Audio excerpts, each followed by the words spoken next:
amigos e aqueles que acompanham o programa Veras News. Muita informação para você no terceiro programa de 2016. Muita questão do Brasil, muita questão internacional, tudo focado.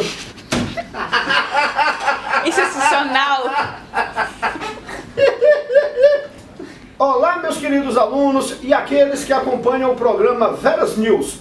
Terceiro do ano de 2016, muita informação voltada para concurso, para o Enem e para vestibulares. E para a gente não alongar muito, a gente começa com um assunto aqui da América do Sul, mais precisamente do Mercosul. Agora, galera, no mês de agosto, rolou aí uma pendenga diplomática, uma pendenga, como a gente diz lá no Nordeste, uma confusão diplomática envolvendo o Brasil e Uruguai, dois membros do Mercosul. Entenda, gente, o Mercosul é um bloco econômico formado por 5 membros permanentes e todos os demais da América do Sul são considerados países associados. Quem são os membros permanentes? Quem são? Brasil, Argentina, Uruguai e Paraguai. Esses 4 entraram no Mercosul com a criação do Tratado de Assunção, lá em 1991. E posteriormente, mais precisamente em 2012, a Venezuela, em meio a muita turbulência, entrou no Mercosul. Pois bem, galera, para você fazer parte do Mercosul, existem 2 princípios básicos. Quais são eles? A democracia e as decisões por unanimidade. 2 princípios do Mercosul. Ser democracia e que todas as decisões sejam aprovadas por unanimidade. Lembrem-se que quando a Venezuela entrou, foi questionada se a Venezuela era de fato uma democracia. E tudo isso rola muita disputa na atualidade. Por quê? Porque o continente americano, América do Sul, mais precisamente, ela está passando também por uma bipartição de natureza político-ideológica. Você tem chefes de Estado mais alinhados à esquerda e outros chefes de Estados alinhados à direita, dentro dessas concepções de direita e esquerda modernas. Pois bem, o que interessa é o seguinte: agora a presidência do Mercosul, ela é feita de forma rotativa, tá? E seguindo a ordem alfabética. Quem estava presidindo o Mercosul era a Venezuela. Logo, por ordem alfabética, o próximo a presidir é o Uruguai. Mas a Venezuela, então o Uruguai tinha que passar a presidência para a Venezuela, seguindo a ordem alfabética, mas acabou não passando de forma formal, de maneira formal. E aí, galera, como a Venezuela é um governo alinhado com o setor de esquerda, e hoje no Brasil você tinha aí o governo interino, que agora é um governo definitivo, do Michel Temer, mais alinhado com a direita, entrou em ação o ministro das Relações Exteriores, Michel Temer. O ministro das Relações Exteriores, o carequinha José Serra, tá lá. O que acontece? O José Serra, foi ao Uruguai e pediu que o Uruguai não passasse a presidência para a Venezuela. Por quê? Segundo ele, não pode passar, porque a Venezuela está passando por uma instabilidade política, uma instabilidade econômica, porque a Venezuela não respeita os direitos humanos e porque a Venezuela não cumpriu vários itens do acordo de adesão. Ela tinha que cumprir uma série de regras desde que entrou em 2012 e não cumpriu. Mas, acima de tudo, segundo eles, a Venezuela não é uma democracia. Pois bem, os argumentos são válidos, ainda que todos nós saibamos que o José Serra não quer, devido ao alinhamento ideológico do governo da Venezuela, do Nicolás Maduro, muito mais ligado ao ex-presidente Lula e à ex-presidente Dilma Rousseff. Tudo bem? Então, como não houve consenso se a presidência podia ou não ser passada para a Venezuela, o Uruguai acabou retardando essa questão. Formalmente não foi passada. O que a Venezuela fez? Ela se auto-intitulou presidente do Mercosul. Ela assumiu a presidência unilateralmente, sem ser por meio de ofício, sem nada. Tá bom, até aí tudo bem. O problema é que no mês de agosto, em meio a essa confusão toda, o chanceler do Uruguai, o ministro das Relações Exteriores de lá, Rodolfo Nin Novoa, o que esse cara falou? Que o José Serra, ministro das Relações Exteriores, foi lá chantagear o Uruguai, dizendo o seguinte: se você, Uruguai, não passar a presidência para a Venezuela, você, a partir de agora, vai ter acordos comerciais privilegiados com o Brasil. Em outras palavras, vota comigo, Uruguai, que eu vou facilitar a tua vida. Ou seja, o José Serra propôs ao chanceler do Uruguai um mensalinho. Vocês estão vendo que essa cultura não é só por aqui, tem em tudo que é lugar. E aí, meu amigo, o chanceler do Uruguai, e lembra que o governo uruguaio é mais de centro-esquerda, ele disse que o Uruguai não está à venda, denunciou, botou a boca do trombone e disse que o ministro das Relações Exteriores do Brasil estava chantageando o Uruguai, tá entendendo? Resultado, o Serra disse que foi mentira e o Ministério das Relações Exteriores convocou o embaixador do Uruguai para dar explicações. Gente, em diplomacia, quando você convoca o embaixador de outro país para dar explicações, isso é considerado algo extremamente sério. Depois dessa confusão toda, qual foi o capítulo final? O chanceler uruguaio disse, na verdade, que houve um mal entendido, que o Serra não quis comprar o voto deles lá na questão da Venezuela. Um mal entendido. Ou seja, fica a dúvida, rolou ou não rolou o mensalinho? Houve uma má interpretação ou o Uruguai recebeu do Brasil alguma vantagem comercial? O que interessa é que as relações aqui no Mercosul estão atribuladas. Pois bem, meus queridos, ainda no mês de agosto, o pau comeu lá no Rio Grande do Norte. Muita violência, numa situação que já é corriqueira no Brasil, só muda o estado. 800 ataques em 27 cidades diferentes do Rio Grande do Norte. Ônibus incendiados, prédios públicos apedrejados e queimados, veículos incendiados e total insegurança no Rio Grande do Norte, havendo inclusive a necessidade de reforço do governo federal, que chegou a mandar gente do exército e até fuzileiros navais. Por que tanta violência naquela região, galera? Qual foi o culpado dessa história? Segundo as autoridades, o culpado é o Sindicato do Crime. Esse Sindicato do Crime, que atua no Rio Grande do Norte, é uma facção criminosa dissidente do PCC, o primeiro comando da capital, que você já conhece, que é a mais estruturada organização criminosa no Brasil. E por que os presidiários resolveram se revoltar dentro dos presídios e pediram para os seus comparsas tocarem o terror fora do presídio? Por quê? Porque a Secretaria de Segurança Pública daquele estado resolveu colocar bloqueadores de celulares no presídio da capital. Resultado, meus amores, você vai cortar o diálogo dos rapazes, a capacidade de comunicação, eles ficaram chateados e aí resolveram tocar o terror. Gente, isso não é a primeira vez que acontece, só para a gente relembrar o histórico. Em 2006, o São Paulo parou com a primeira grande e violenta ação do PCC. Virou até filme, Salve Geral, o dia em que São Paulo parou. Em 2013, Santa Catarina, janeiro de 2013, Santa Catarina, o paraíso do turismo, caiu vertiginosamente o turismo. Por quê? Porque o estado todo estava pegando fogo em virtude de uma facção criminosa ligada também ao PCC ferrar a cidade. Em 2014, você lembra a grande crise em Maranhão, mais precisamente no presídio de Pedrinhas. E agora também em 2016, agora no Rio Grande do Sul, precisando a intervenção da Força Nacional de Segurança.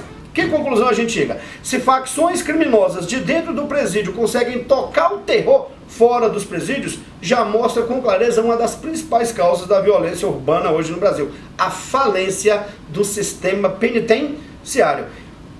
O ex-ministro da Justiça, o ex-advogado-geral da União e defensor aí da presidenta Dilma no processo de impeachment, José Eduardo Cardoso, quando era ministro da Justiça, ele disse: nossos presídios são universidades.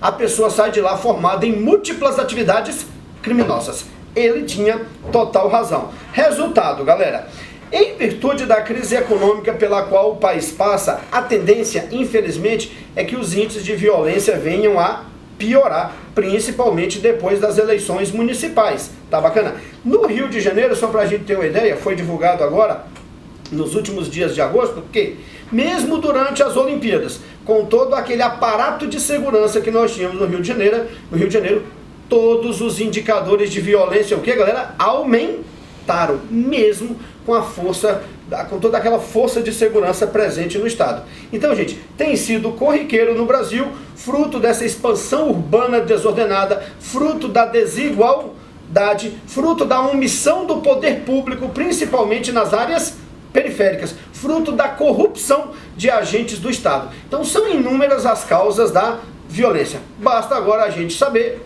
qual será o próximo estado do Brasil que passará por essa grande onda de violência. É isso aí. Meus queridos, Mais uma vez, a França foi vítima de um atentado terrorista, mais precisamente no dia 14 de julho, um maluco daqueles fundamentalistas que nós já conhecemos, pegou um caminhão, invadiu a rua onde estava acontecendo a festa de comemoração da queda da Bastilha na cidade de Nice, e como se fosse um boliche urbano, ele atropelou mais de 80 pessoas. Na verdade, atropelou mais de 100 pessoas e levou à morte de mais de 80 em mais um grande atentado sofrido lá pela França. Mohamed Boulel, o nome do caboclo, era de origem tunisiana.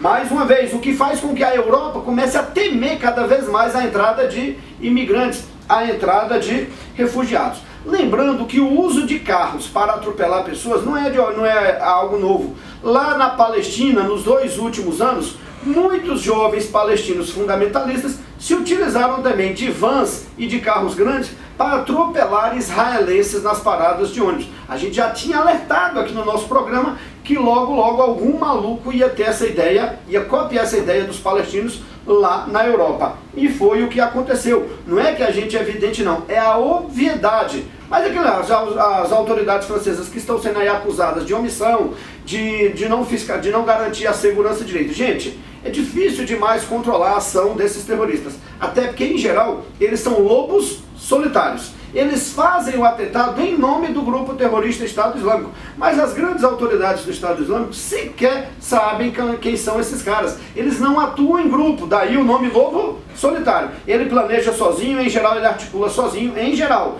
Uma ou outra pessoa que sabe, mas ele atua sem receber ordem hierárquica. Daí o nome lobo solitário. Isso é que é o pior. Ninguém sabe quem são eles. Eles são os mais difíceis de serem combatidos. Pois bem, essa história aí do atentado na França, que foi assumido mais uma vez pelo Estado Islâmico, obriga a gente a fazer um histórico. Lembra que em janeiro de 2015, a França foi vítima do atentado ao Charlie Hebdo e a uma mercearia de produtos judaicos, no mesmo contexto. Mais de 10 pessoas mortas, entre eles os cartunistas do jornal Charlie Hebdo, que faziam charges ofensivas ao profeta Maomé. Em novembro de 2015, o mais espetacular de todos os atentados, na área central de Paris, um grupo de terroristas vindos da Bélgica, todos de origem muçulmana, e em nome do Estado Islâmico, atacaram o estádio, atacaram uma boate onde estava rolando rock and roll e atacaram alguns cafés ali na área central de Paris. E agora, no mês de julho, esse atentado de Nice. Lembrando que desde os atentados de novembro de 2013, a área central de Paris, o governo francês suspendeu os direitos e as garantias individuais. E o Congresso, o parlamento francês, prorrogou essa suspensão. Tente imaginar o que isso representa, gente. A França, que é o berço da liberdade, a França, que é um símbolo da democracia contemporânea, o liberté e fraternité, aquela coisa toda, tendo que suspender direitos e garantias individuais de seus cidadãos por temor ao terrorismo. Ou seja, é algo extremamente estranho. E aí, você lembra, lá no sexto Veras News do ano passado, no sexto Veras News de 2015, eu apontei para você por que a França é o país mais vulnerável. E lá eu já alertava, a França será vítima de novos atentados terroristas. Então dá uma olhada aqui, o que a gente falou em dezembro do ano passado. Entenda, presta atenção aqui. Por que a França é considerada hoje o país mais vulnerável ao terrorismo de grupos islâmicos radicais, como a Al-Qaeda, como o Boko Haram, que atua lá na Nigéria, e como o Estado Islâmico? Primeiro fator, lá na França moram mais de 5 milhões de muçulmanos. São cidadãos franceses. A maior parte deles nascido na própria França, filhos de imigrantes. São franceses, muçulmanos. Só que esses jovens são discriminados, são marginalizados, estão jogados nas periferias das cidades francesas, nos bairros marroquinos e argelinos, sem perspectiva. Então esse mesmo jovem que foi excluído, agora ele vê o Estado Islâmico como uma alternativa de emprego, de arma, para que ele possa se vingar desse mundo ocidental que não lhe deu as devidas oportunidades. Então olhe para mim, lê meus lábios. A lógica que explica jovens das periferias francesas a entrarem no Estado Islâmico é a mesma lógica que explica jovens das periferias brasileiras sem perspectivas a entrarem para o mundo do tráfico. E eles podem fazer essa correlação na sua prova. Segundo fator, em virtude desse monte de muçulmano que tem na França, lá na região de Paris e região circunvizinha, você tem dezenas de mesquitas. Muitas dessas mesquitas são coordenadas por líderes religiosos radicais, que usam esses espaços para fazer pregações radicais e odiosas contra a própria França e contra o próprio mundo ocidental. Olha que curioso. Eles se utilizam da liberdade que o mundo ocidental oferece, entre elas a liberdade de expressão, para falar mal e pregar contra esse próprio mundo. Isso é muito comum em Paris e lá em Londres. E em geral, segundo os especialistas, são nessas mesquitas, lideradas por clérigos radicais, que a galera se junta para organizar os atentados terroristas, tá claro? Outro fator, a França é sede do jornal Charlie Hebdo. Você vai ver no vídeo que um desses ataques terroristas foi próximo ao jornal Charlie Hebdo.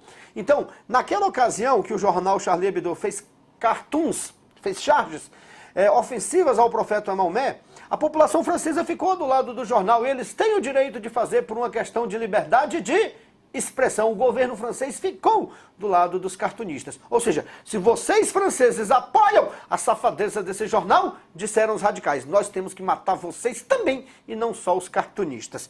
Quarto fator, a França faz parte da coalizão que, juntamente com os Estados Unidos e outros países, estão bombardeando áreas do Estado Islâmico na Síria.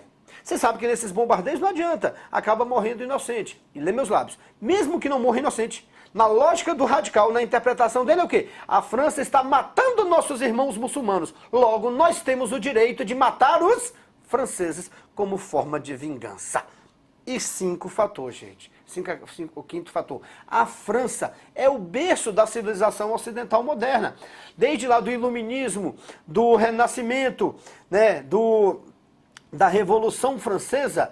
Então, esses valores que propagados para o mundo ocidental, como a liberdade de imprensa, a democracia, a liberdade de expressão, são muito relacionados à história da França. Logo, quando eu radical, quando eu terrorista ataco a França, eu estou atacando os próprios valores ocidentais que eu radical não admito.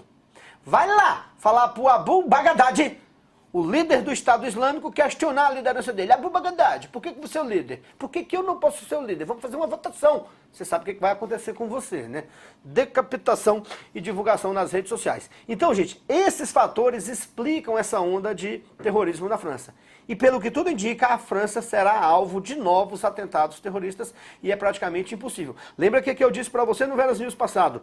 A galera está migrando da França, 1.200 jovens, e segundo o governo francês, 1.200 jovens franceses já saíram da França e foram treinar para ser terroristas lá no Oriente Médio, principalmente na região da Síria. E eles são cidadãos franceses, eles irão voltar. E é impossível o serviço de inteligência fiscalizar todos eles.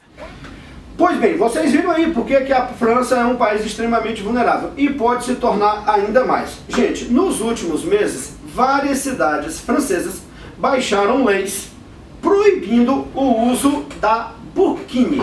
A burkini é uma vestimenta típica que as mulheres muçulmanas utilizam para ir à praia, naturalmente como manda o padrão cultural deles, cobrindo todo o corpo. É uma mistura de burca com biquíni, daí a expressão burkini. Mas várias cidades europeias que já tinham proibido há alguns anos o uso do véu integral, aquele que cobre todo o rosto, por temor a atentados terroristas, proibiu agora também o uso do burkini, dizendo que aquilo fere o costume secular e fere a tradição secular e os bons costumes franceses. É até estranho, porque os bons costumes franceses mostram o corpo, é um padrão cultural, mas não é o bom costume para os países muçulmanos. Em virtude disso, gente, ocorreu uma série de protestos na Europa, porque isso fere as garantias individuais, isso fere a privacidade das pessoas que usam. E a galera começou a caracterizar que é uma espécie de perseguição à cultura muçulmana. Fizeram até algumas comparações, os hábitos usados pelas freiras, as vestes usadas pelas freiras nas praias, cobrem também todo o corpo, assim como as mulheres muçulmanas se sentem no direito de usar. Então, uma série de protestos contra essa decisão. E isso tudo, gente, essa decisão de proibir elementos da cultura muçulmana, gera ainda mais inquietação, gera ainda mais revolta por parte dos fundamentalistas. fundamentalistas. Está vendo? Esse mundo ocidental não respeita a nossa religião, esse mundo ocidental não respeita a nossa cultura. Morte aos ocidentais. Infelizmente, isso pode fomentar ainda mais atentados terroristas. A França que se cuide. Pois bem, ainda tratando de terrorismo, você lembra que em programas anteriores a gente alertou aqui do temor que havia de acontecer atentados terroristas durante os Jogos Olímpicos. E graças a Deus a gente viu que foi tudo na santa paz. Ganhamos lá umas medalhinhas. O importante é que o povo tomou toda, se divertiu, pulou, se alegrou, chorou e não teve nada de atentado terrorista. Para não dizer que o assunto passou batido, nas vésperas dos Jogos Olímpicos, poucos dias antes da abertura, a Polícia Federal prendeu 10 brasileiros suspeitos de envolvimento com o grupo terrorista Estado Islâmico. Leia meus lábios. Foram as primeiras pessoas presas no Brasil com base na nova lei antiterrorismo. O Brasil não tinha e recentemente criou uma lei antiterrorismo. Lembre, esses caras foram presos suspeitos de estarem envolvidos com o Estado Islâmico. Segundo as autoridades, era uma célula extremamente amadora, as pessoas só se comunicavam por meio das redes sociais e eles fizeram o chamado batismo virtual ou juramento virtual. Por meio das redes sociais eles iam usando lá o Telegram, usando o WhatsApp, usando outras redes sociais, eles se comunicavam e fizeram o batismo de promessa: nós defenderemos as causas do Estado Islâmico. Na prática, um bando de idiota. Mas esses idiotas é que são perigosos, é daí que nascem os lobos solitários, é daí que nascem os insanos. O camarada faz um curso de terrorismo online, terrorismo EAD. Ele vai pegando informações, cria o seu próprio conceito e vai ali botando na sua cabeça a necessidade de praticar o atentado terrorismo. Lembra? Em nenhum momento chefões, líderes do Estado Islâmico teve contato com esses malucos. A Polícia Federal fez isso por meio da operação hashtag, porque os idiotas se comunicavam lá por meio das redes sociais. Tá bacana? E ainda durante a Olimpíada, as pessoas pedem credenciamento para trabalhar nos Jogos e o governo brasileiro anunciou que rejeitou, não concedeu o credenciamento para 40 pessoas de outros países, que a partir da investigação junto com outros órgãos de inteligência mundial, essas pessoas tinham lá suas suspeitas. Comprovadamente, 4 delas que tiveram suas credenciais negadas tinham contato com o terrorismo. Bacana? Lembrando que esses maluquinhos que foram presos comemoravam nas redes sociais tanto o atentado recente a Nice, como o atentado recente a Orlando, aquele lá em que um lobo solitário invadiu uma boate LGBT e provocou lá um massacre de 49 pessoas. O importante é isso, galera. A gente passou, a segurança foi feita dentro das nossas possibilidades. Como eu tinha dito, o Brasil não está na rota do terror e continua sem estar na rota do terror. E vamos torcer que continue assim. Pois bem, galera, ainda de alguma maneira tratando da questão de terrorismo e de violência aí no cenário internacional, agora uma notícia boa, pelo menos por enquanto. Agora, no dia 25 de agosto passado, o governo colombiano finalmente assinou um acordo de paz com as FARC, as Forças Armadas Revolucionárias da Colômbia, Exército do Povo. Esse acordo de paz é resultado de 3 anos de negociação intermediado pelo governo cubano, intermediado pelo governo Raul Castro. O que já está decidido de cara nesse acordo? Eles vão, galera, o acordo propõe uma reforma rural, uma espécie de reforma agrária na Colômbia, já que é uma bandeira histórica das FARC, para agradar os filhos de camponeses miseráveis, que em geral eram os principais soldados das FARC. A FARC vai para a legalidade e vai poder se transformar em um partido político e participar da luta democrática colombiana. Desde já está decretado um cessar-fogo bilateral, ninguém vai atacar ninguém, graças a Deus. Nesses primeiros dias estão sendo, o que, galera? Cumpridos. Haverá o ressarcimento das vítimas, ou seja, quem foi vítima tanto das FARC quanto do governo nessa confusão toda será ressarcida. Isso terá que ser regulamentado posteriormente, e o total desarmamento da guerrilha. Ainda que esse acordo de paz seja extremamente questionado por alguns setores mais conservadores da sociedade colombiana, o mundo inteiro viu isso com bons olhos. Afinal de contas, é a guerra civil, ou é a guerrilha mais duradoura da América do Sul, e isso data lá dos anos 60. Nessa brincadeira, galera, 250 mil pessoas mais ou menos foram assassinadas. Existem 50 mil pessoas desaparecidas, boa parte sendo vítimas de sequestros, e 6 milhões de desabrigados, que à medida que um grupo ou outro avançava, as pessoas com medo de morrer tinham que fugir para outras regiões da Colômbia. Então o impacto social, o impacto econômico dessa guerra civil e dessas ações de guerrilha lá na Colômbia são gigantescos. Pois bem, vamos buscar aqui a questão histórica. Então as FARC-EP, Forças Armadas Revolucionárias da Colômbia, Exército do Povo, foi uma guerrilha leninista marxista que surgiu na década de 60, de alguma maneira inspirada na Revolução Cubana. Lembra que a Revolução Cubana de 1959 estimulou muitas pessoas e muitos guerrilheiros aqui na América do Sul, em diferentes países, a tentar também em seus países implantar o socialismo de acordo com aquela lógica lá da Guerra Fria dos anos 60. Tá bacana?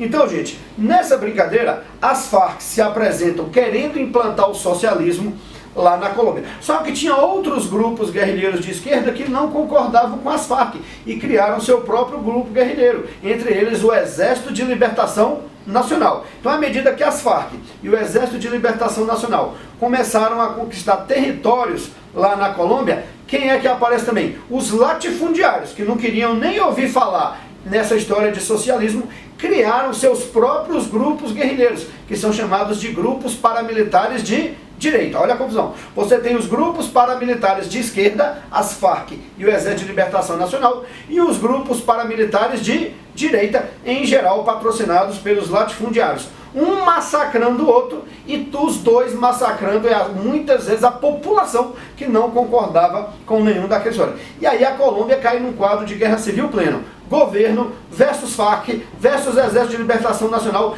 versus grupos paramilitares de direita. Mas como toda desgraça é pouca, ainda surgiu quem, galera? Os traficantes de drogas. Lembra? A Colômbia era o maior produtor de droga do mundo. Os traficantes entram com força, ora se associando a grupos, ora se associando ao governo, ora guerreando contra esses mesmos. Então o amigo de hoje era o inimigo de amanhã, o amigo do meu amigo é o meu inimigo, e uma série, ninguém sabia quem era quem nessa confusão. Resultado, você viu aqui, 6 milhões de refugiados, a população era a maior prejudicada. Lembrando, galera, Estados Unidos, Canadá, Colômbia e União Europeia, a partir do ano 2000, passaram a classificar as Farc como um grupo terrorista e narcotraficante. A diplomacia brasileira nunca utilizou essa classificação, nem no governo Fernando Henrique, nem no governo Lula, nem no governo Dilma, e agora não sei se vai acontecer também no governo Temer, provavelmente não, fruto desse acordo de paz. Então lê meus lábios, a diplomacia brasileira classifica as Farc como uma guerrilha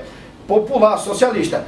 Os Estados Unidos e esses outros países que eu falaram classificam como uma guerrilha traficante e terrorista, tá bacana? Para efeito de prova que já caiu em prova do CESP. Se disser em prova do CESP que existe uma ligação entre as Farc e o narcotráfico, você vai marcar verdadeiro. Isso é muito questionado, mas como já caiu em prova, a gente está aqui para orientar você para o concurso, não é para fazer debate político ideológico, bacana? Então se disser lá que as Farc têm ligação com o narcotráfico, você vai colocar verdadeiro, porque isso já caiu em prova. Principalmente depois do ano 2000, quando o Fernandinho Beiramar, que estava fugindo do Brasil, foi preso na Colômbia pelo exército colombiano em um laboratório de refino de drogas na área, naquele contexto, controlada pelas Farc.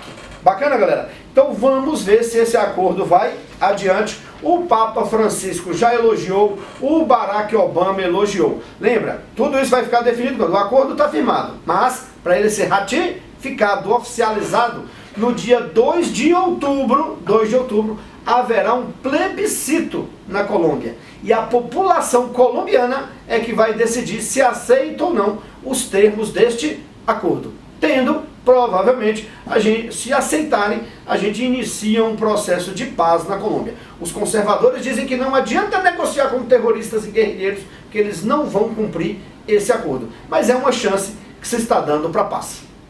Pois bem, meus queridos, lá na Turquia, agora no mês de julho, ocorreu uma tentativa de golpe de Estado, ou uma suposta tentativa. O que interessa é que uma facção das Forças Armadas foi à rua segundo a suposição, tentar derrubar o presidente turco Recep Erdogan. Recep Erdogan, que em outra aula lá atrás eu já falei que de receptivo ele não tem nada. É um presidente que já há algum tempo, desde a Primavera Árabe, quando ele viu aqueles movimentos todos em busca da democracia e contra governos autoritários, o presidente Recep Erdogan passou a combater com mão de ferro e com medidas arbitrárias os segmentos opositores lá da Turquia. Então, nessa tentativa de golpe, agora no mês de julho, cerca de 170 mortos. E o mais curioso é que o motivo dessa tentativa de golpe não ficou claro.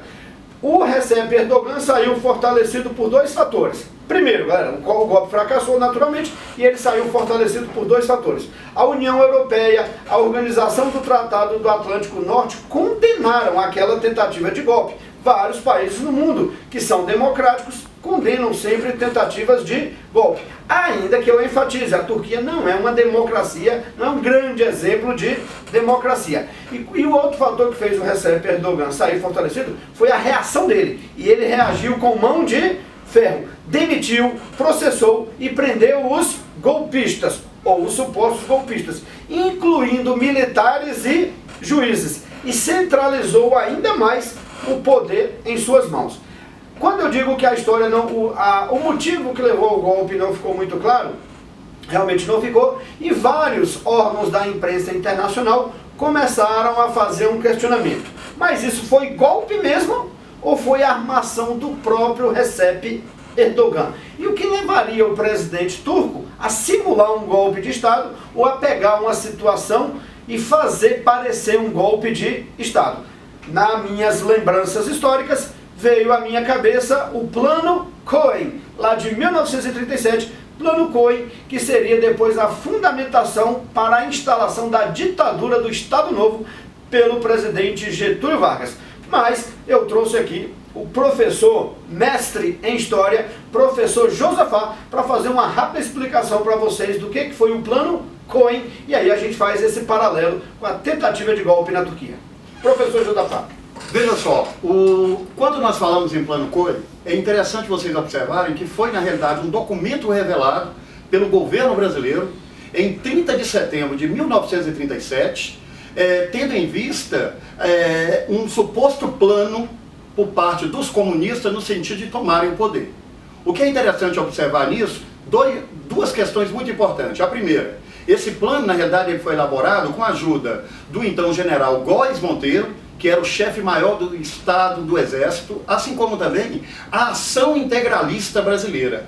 Na realidade, tudo isso foi criado, e maquiavelicamente podemos colocar isso, com o aval de Getúlio Vargas, que naquele momento já se aproximava para ele entregar o poder em 1938, e com isso... Quando deveria ter eleições presidenciais. Exatamente, quando deveria ter eleições presidenciais. Então ele armou tudo isso no sentido de quê? Para não entregar o poder. E foi isso exatamente que ocorreu. Em 10 de novembro de 1937, ocorreu então a implantação do Estado Novo, assim como também a outorga da Constituição também desse mesmo ano de 1937, aonde na realidade, uma Constituição de base nazi-fascista.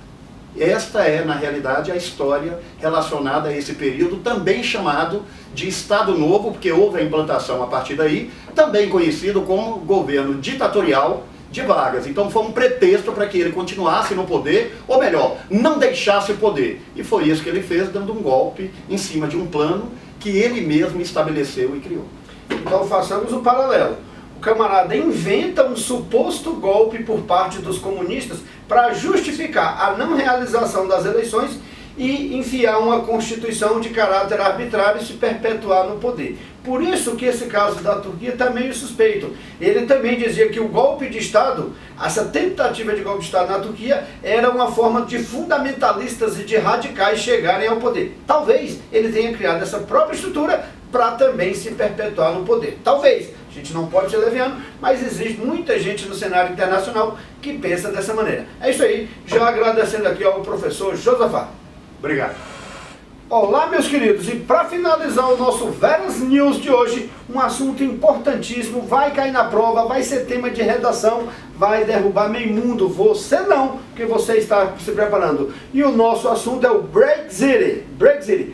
Que porra que é Brexit, professor? Tá aqui para você, ó. Foca, Ana, foca aqui. Brexit é a mistura das palavras, o que, galera?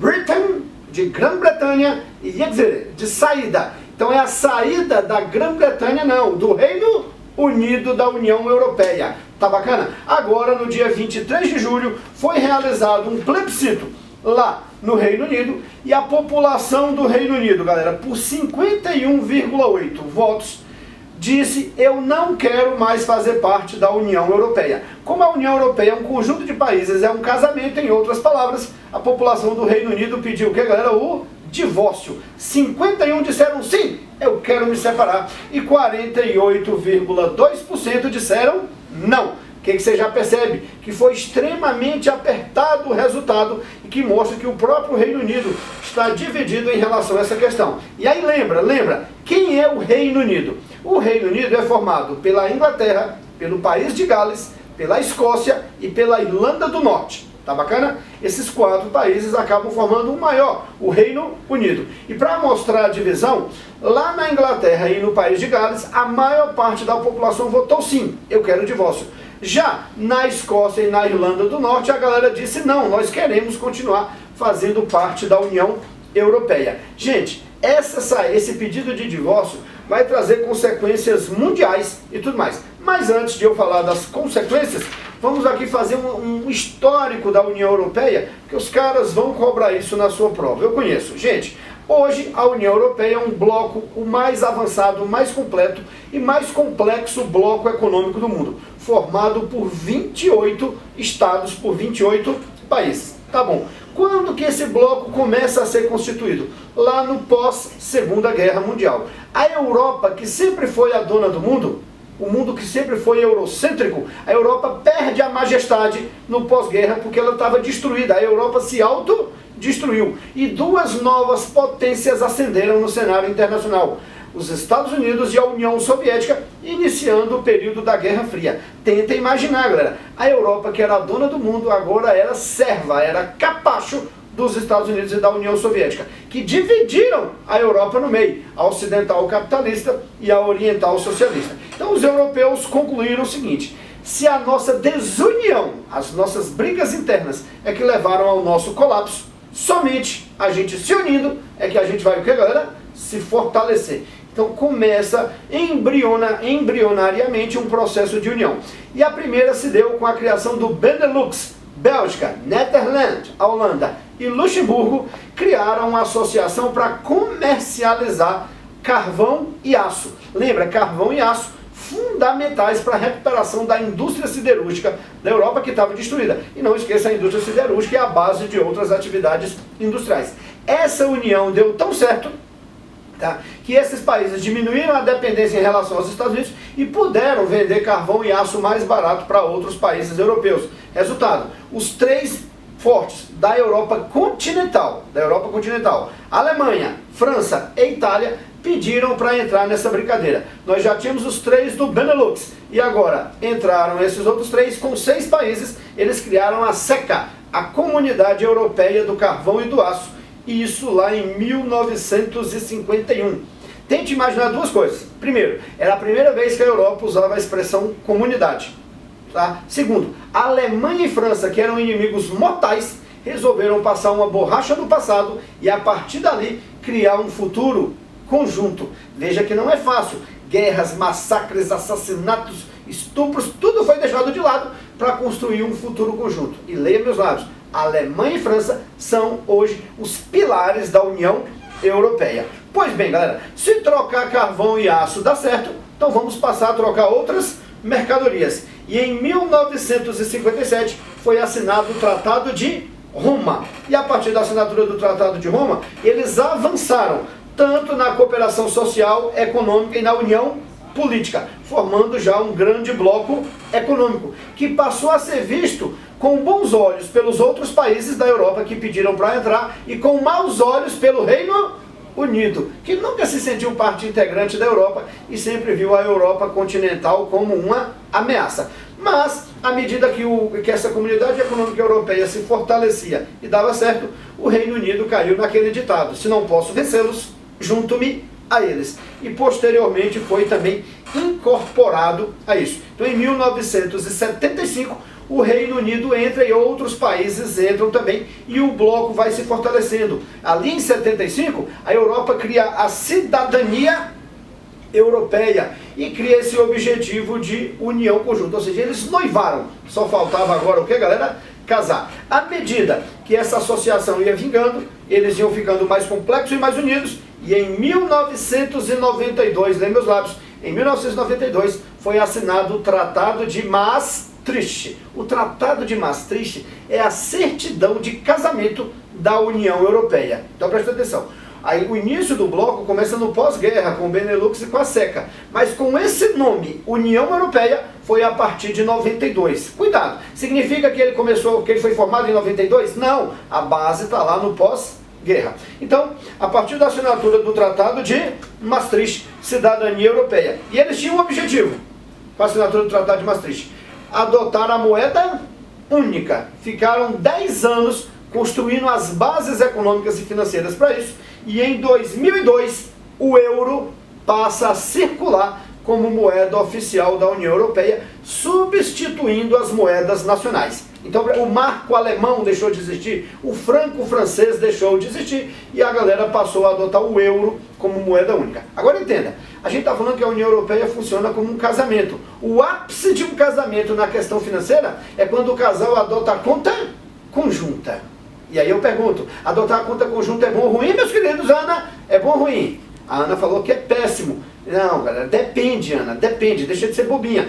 Se o seu parceiro ou parceira ganhar mais do que você e for benevolente, é ótimo. Se o cara ganhar menos do que você, se o camarada for gastador, ou se o camarada for filho de mineiro com judeu, aquele que não abre a mão nem pra porra, aí, meu amigo, é melhor arrumar outro, tá entendendo? Então depende. Resultado, galera, assim como nem todos os casais adotam a conta conjunta, nem todos os países da União Europeia adotaram o euro como moeda única. São quantos países? 28. E desses 28, somente 19 adotam o euro como moeda única. Tá bacana? E o Reino Unido, adota ou não adota? Não adota o euro. Lembra? Historicamente, eles fizeram de tudo para que esse troço não desse certo. Sempre andaram com o pé atrás. E por que casaram? Porque por conveniência. Tá entendendo? Vou ficar aqui porque eu não acho coisa melhor. Essa é a lógica. Tá bom. Outra coisa comum que eles gostam de cobrar em prova é se há uma homogeneidade social e econômica entre os países europeus. Claro que não, gente. Então você tem algumas divisões lá e é bom a gente alertar em relação a algumas. Dentro da União Europeia vocês têm aqueles economicamente poderosos, as potências econômicas da União Europeia. Quem são eles? Alemanha, França e Reino Unido. Lembra? Não saiu ainda, só pediu o divórcio. O divórcio demora a se concretizar. Vocês têm aqueles membros tradicionais, aqueles membros mais antigos, de economia fraca: Portugal, Grécia, Espanha e Irlanda. E você tem lá os chamados intermediários: Bélgica, Holanda, Luxemburgo, Áustria, Suécia, Dinamarca, Finlândia, Irlanda, Malta, Chipre. Esses são os intermediários. Agora, o mais interessante é que, principalmente depois de 2002, a União Europeia resolveu abrir o leque e incorporar novas regiões. E aí, lê meus lábios. Vários países ex-socialistas, vários países do leste europeu foram integrados à União Europeia. É muito comum eles cobrarem nas provas assim: um dos fatores que explica a decadência e a crise econômica da União Europeia é o fato de o bloco não ter aceito nos seus quadros os ex-países do leste europeu. Você já sabe que o item está errado, eles fazem parte. Então, Letônia, Lituânia e Estônia, que eram ex-repúblicas da União Soviética, foram incorporadas à União Europeia. Polônia, Hungria, República Tcheca, Eslováquia, Romênia também foram. E até as ex-repúblicas da Iugoslávia, daqueles que formavam a Iugoslávia, como a Eslovênia e a Croácia, também foram incorporadas à União Europeia. Então, gente, se o bloco estava em processo de expansão, por que que o Reino Unido resolveu sair fora. Então veja bem, por que o Reino Unido saiu da União Europeia? Número 1, a questão histórica. Eu já relatei para você aqui que o Reino Unido nunca se sentiu parte integrante da Europa. Sempre viu a Europa continental como um rival. Ele só foi entrar no bloco 75 efetivamente, não adotou o euro, que era uma coisa importante para dar solidez ao bloco. Segundo fator, irresponsabilidade eleitoral.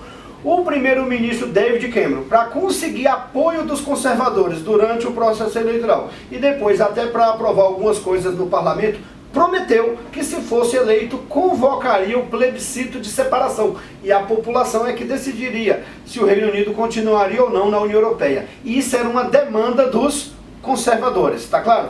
Terceiro fator, galera, fortalecimento dos partidos conservadores. No Brasil, na Europa, nos Estados Unidos, no mundo todo, a gente vive uma onda de avanço conservador, de posturas conservadoras, tá bacana? E na Europa isso não é diferente. E esses partidos se fortaleceram no Reino Unido, influenciando lá o David Cameron na sua irresponsabilidade eleitoral. Crise econômica. Quarto fator, desde 2008, a Europa passa por uma grave crise econômica que afeta a todos os países, uns com mais, outros com menos intensidade, tá bacana? Resultado, existe lá na Europa uma coisa chamada Fundo Europeu, uma espécie de vaquinha, uma caixinha. Os países depositam dinheiro ali proporcionalmente ao seu PIB, então quem ganha mais, deposita mais.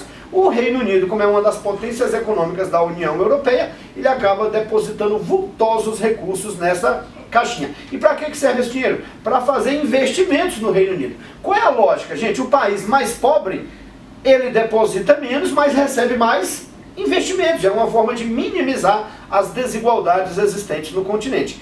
Enquanto a economia está bem, ninguém reclama de passar por dinheiro para o outro. Mas quando a economia está em crise, os tradicionais e conservadores começam a questionar por que nós ingleses temos que financiar esses miseráveis portugueses, croatas, búlgaros, poloneses, espanhóis. Não! Nosso dinheiro tem que ser aplicado aqui. Aí é que está o barato. Nesse fundo europeu, em percentuais médios, o Reino Unido deposita 0,5% desse fundo, mas recebe apenas 0,3% de investimento. Eu particularmente acho isso correto. Quem ganha mais tem que pagar mais imposto para custear o desenvolvimento de quem ganha menos. Mas os conservadores do Reino Unido não pensam dessa maneira. Então se a gente sair do Reino Unido, ou melhor, se a gente sair da União Europeia, nós não vamos ter que ficar pagando esse fundo europeu e ficar financiando esses pobres, já que esse financiamento está fazendo falta em nosso próprio país. Pois bem, e o quinto fator, galera, você está acompanhando e já acompanhou comigo em outros Veras News essa crise de refugiados para a Europa, que está intensa. Você vê que só essa semana, a última semana do mês de agosto aqui, a Itália resgatou mais de 3 mil refugiados em situação de risco de morte lá no mar Mediterrâneo. À medida que esses refugiados chegaram, a Europa não sabia e até hoje não sabe o direito o que fazer com esses refugiados. Ficou definido então que os países receberiam cotas de refugiados. Gente, o Reino Unido, até por ser uma ilha, por ser mais isolado, nunca gostou muito dessa história de receber imigrantes, muito menos refugiado muçulmano pobre, como os próprios conservadores falam por lá. Então a Europa queria impor uma cota de refugiados ao Reino Unido que eles não aceitaram. Então outro fator que levou o Reino Unido a sair da União Europeia foi não concordar com a política migratória de refugiados da União Europeia. Bacana, galera? Então aí algumas causas, mas tem as consequências. Vamos lá. Primeira consequência, o povo foi lá, votou e falou, vamos sair. Primeira consequência, renúncia do primeiro-ministro David Cameron. Ele foi irresponsável ao prometer o que ele não queria cumprir. Você sabe que ele era contra a separação. Vamos fazer o plebiscito, isso não vai dar em nada. A política mundial hoje mostra que você alimentar besteira, como alimentaram lá a candidatura do Donald Trump, isso acaba sendo perigoso. Fica aqui um recado também para os que alimentam a idiotice do Bolsonaro, que é um idiota. E aí você vai alimentando em tom de brincadeira, um doido desse chega ao poder e acaba dando desgraça posterior. Tá entendendo? Aí é minha opinião absolutamente pessoal e raivosa. Tá entendendo? Pois bem, o David Cameron fez a besteira, acabou renunciando. Já assumiu a nova primeira-ministra, Theresa May, uma que é mais famosa aí no mundo pelos seus sapatos extravagantes e coloridos. Mas dizem que é uma mulher extremamente competente. Vamos esperar para ver. Número 2. Queda das bolsas de valores. Gente, o Reino Unido é uma potência econômica mundial. E claro que um divórcio desse gera uma instabilidade econômica, o que gera insegurança nos investidores. E todo mundo correu para vender ações de empresas britânicas e tudo mais. Isso acabou levando a uma queda da bolsa de valores. Isso é concreto. As outras consequências são mais de caráter especulatório. É o que pode acontecer. Vamos lá. 3. Fortalecimento de partidos conservadores e movimentos separatistas em outros países. O que os conservadores e os que querem se separar em outros países pensarão? Já que deu certo no Reino Unido, vamos fazer no nosso país também. Lembra que lá em vários países europeus, como a Espanha, a Alemanha, até a França e a Itália, você tem ali grupos que desejam separar parte do país e criar um novo país. Isso alimentou até os idiotas aqui no Brasil. Teve um grupo de idiotas lá em São Paulo que assim que foi feito o plebiscito lá do Reino Unido, eles fizeram um plebiscito em São Paulo. Digita aí na internet que você vai ver a idiotice, criando a República de São Paulo. E lá no Rio Grande do Sul tem outros idiotas também alimentando essa ideia. Tá bacana? Então você acaba fortalecendo esses movimentos separatistas. 4. A Escócia nunca se sentiu à vontade dentro do Reino Unido. Ela que sempre foi dominada pela Inglaterra. Você lembra até lá do filme Braveheart, Coração Valente, com o Mel Gibson. Ah não, o Mel Gibson estava lindo naquele filme, não estava? Tá vendo aí? A Ana concorda que o Mel Gibson estava muito bonito. Pois bem, galera, voltando aqui ao assunto. Resultado, gente. A Escócia não queria sair da União Europeia. A maior parte da população escocesa votou contra. E há 2 anos, a Escócia fez um plebiscito para sair do Reino Unido. Então entenda, a Escócia não se sente à vontade no Reino Unido e gosta da União Europeia. Isso pode levar a população escocesa a convocar um novo plebiscito para sair do Reino Unido e continuar fazendo parte da União Europeia. Então pode ter sido um tiro no pé. E essa saída do Reino Unido da União Europeia pode levar à desintegração do próprio Reino Unido com a saída da Escócia. Tá bacana? A situação é muito turbulenta. E por fim, gente, a mais complicada de todas. É um casamento. À medida que se divorcia, à medida que se separam, todos os tipos de relações fraternos, amorosos, sexuais, eles têm que ser renegociados, revistos ou extintos. Então, à medida que o Reino Unido sai da União Europeia, todos os acordos, principalmente os comerciais, feitos entre os dois, terão que ser o que, galera? Revistos. E isso, inevitavelmente, vai levar a uma queda do PIB, tanto da União Europeia quanto do Reino Unido. Imagina que milhares de empresas produzem no Reino Unido para vender para a Europa. E milhares na Europa produzem para vender para o Reino Unido. Com a separação, essa área de livre comércio deixa de existir. Os produtos para circularem terão que pagar impostos, ficarão mais caros, serão menos consumidos, o que podem levar ao fechamento de empresas. É até engraçado, porque o Reino Unido, assim que se separou, falou: esperamos que a União Europeia respeite a decisão do povo britânico e que todos os acordos comerciais sejam mantidos como estão. Ou seja, é cara de pau. É a mesma coisa do camarada, desculpa a expressão chula que eu vou usar aqui, é a mesma coisa do cara falar assim: mulher, eu quero divórcio, não quero mais viver com você. Ela falou: beleza, pode ir. Aí ele fala: mas eu quero continuar te pegando todo dia. Porra, aí fica fácil separar. Você está entendendo? E é isso que o Reino Unido está propondo. Então esse assunto vai se alongar com uma atualidade por meses e meses, até que essa separação se concretize. Beleza, senhores? Então tá aí o Veras News. Tá aqui, claro, a homenagem eterna. Você que não sabe francês, que não é Jesus não, pô, é Je suis CI. Em virtude dos atentados terroristas lá, eles falaram Je suis Paris, Je suis Nice, Je suis France, e eu sou Je suis CI, em homenagem à minha querida Ceilândia. É isso aí, galera. Um grande abraço a todos e até o próximo Veras News.